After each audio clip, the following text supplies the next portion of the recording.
Radákovich Vladiszláv vagyok, a Szabadkai Közgazdasági Középiskola szaktanára.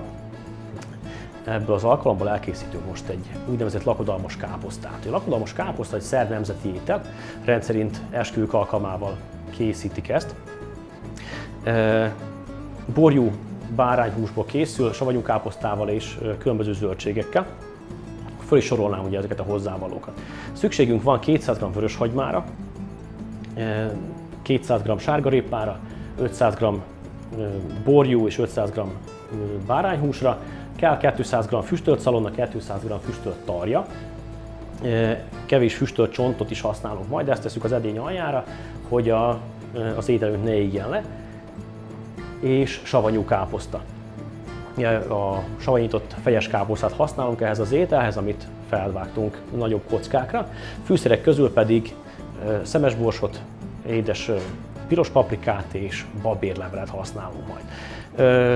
Sózhatjuk is ízlés szerint, viszont elég sós a káposzta és elég sósak ezek a füstölt termékek, így én egyelőre nem használnám ezt, később ízlés szerint pedig majd, szükség szerint majd hozzáadjuk.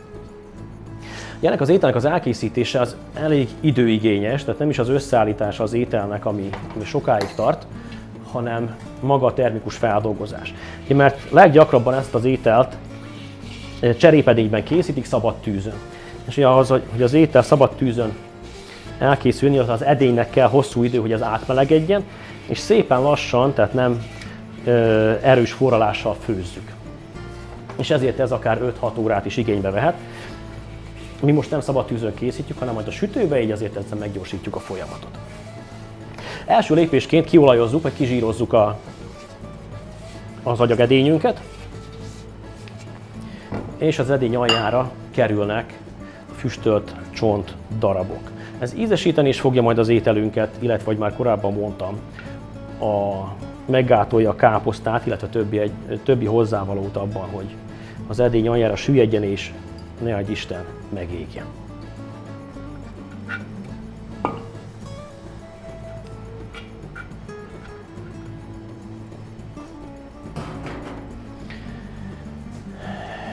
És rétegezzük a hozzávalókat. Tehát egy réteg sertéshús vagy bárányhús, egy réteg marha, illetve borjúhús, ugyanígy a szalonnából is, a füstölt tarjából egy-egy réteget lerakunk, és addig töltjük az edényünket, amíg az előkészített alapanyagok el nem fogynak.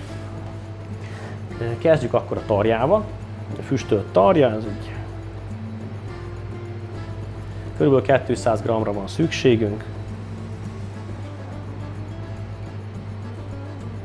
És minden rétegre szórunk majd a fűszerekből is.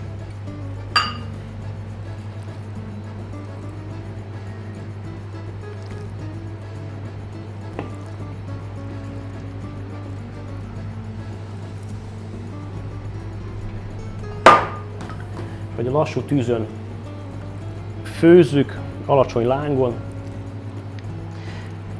egészen addig, amíg a húsok, illetve a káposzta meg nem puhul.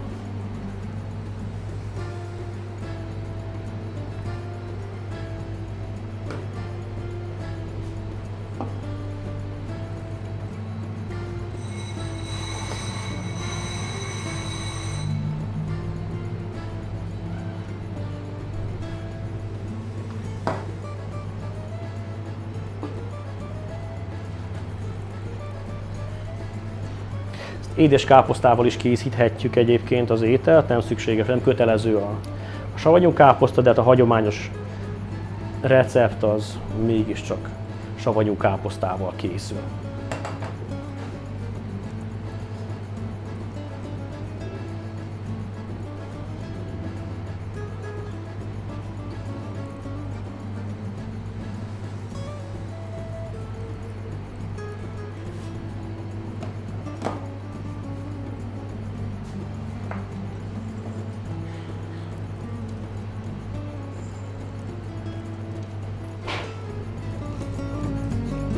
Babérlevél is kerül bele, illetve megszórjuk az édes fűszer paprikával.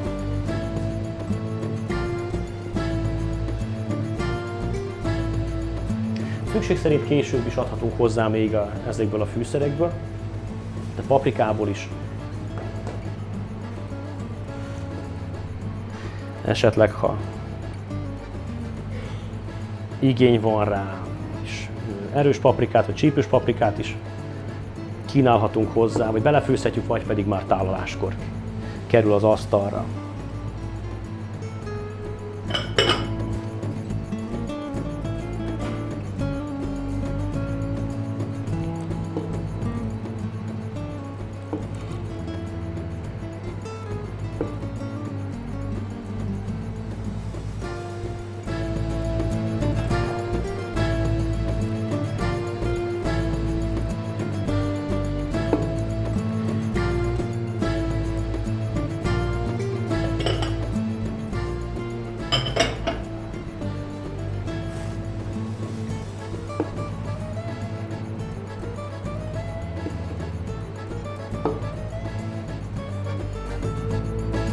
Ha sütőben készítjük ezt az ételt, ha mindig a hideg sütőbe tesszük be a cserépedényt, vagy meleg sütőbe tennénk be, akkor a hirtelen kapott hőtől nagyon könnyen megpattan, elreped, és tönkre megy az egész esküvő, ugye? Hogyha már még csak lakodalmas káposztáról beszélünk.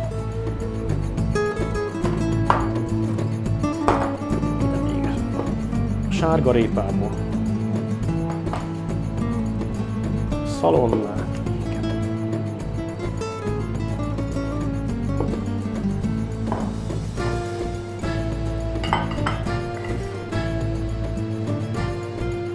szemesbors,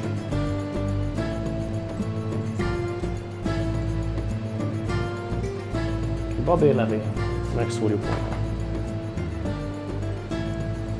tetejét egy kis paprikával, vizet öntünk rá, most egy kevés vizet öntünk csak alá, ugye később a húsok is adnak ki magukból folyadékot, és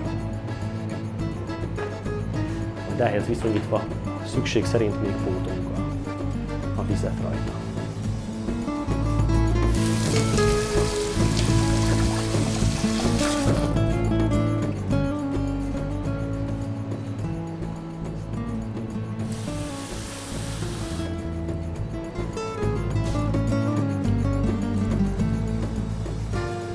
Néhány deciliter vizet öntünk alá is.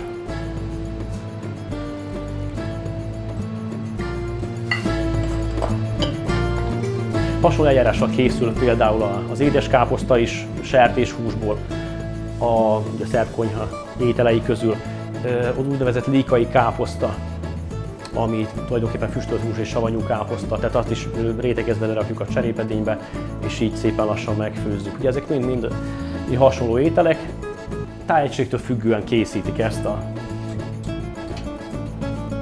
szerb konyhánkban. A lakodalmas káposztánk elkészült, több órás főzés után, most pedig tudjuk tálalni.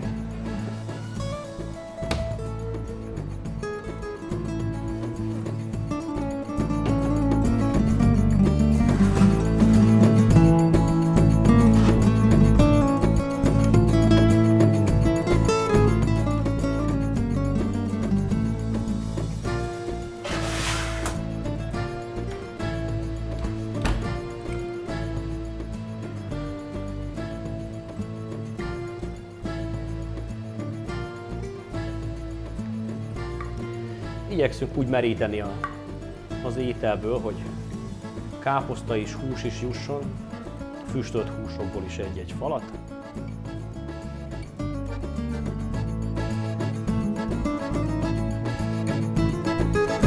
És akkor így csak néhány szelet erős paprikával még díszítjük, kiegészítjük.